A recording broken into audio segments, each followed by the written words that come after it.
Hello guys, welcome back to our channel. In today's video, I'm going to show you how to find your full Instagram search history. First of all, launch your Instagram app in the mobile device.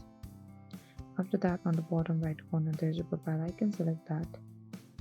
And when you reach your profile, on the top right corner, you can see the three-line icon. Tap on the three-line icon. Over here, you need to select view activity under how you use Instagram. What you have to do is over here, scroll all the way to the bottom and select download the information under information you shared with Instagram.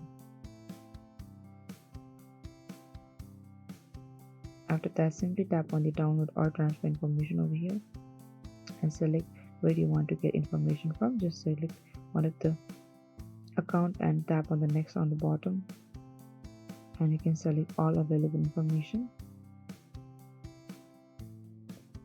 and tap on the download to device and tap on the next on the bottom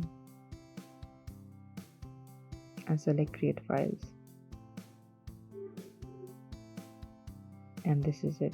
Your information is being prepared for download and Instagram will let you know when it's done. And this is it, and you'll be able to find your full Instagram search history. Thank you for watching this video. I hope I could help you.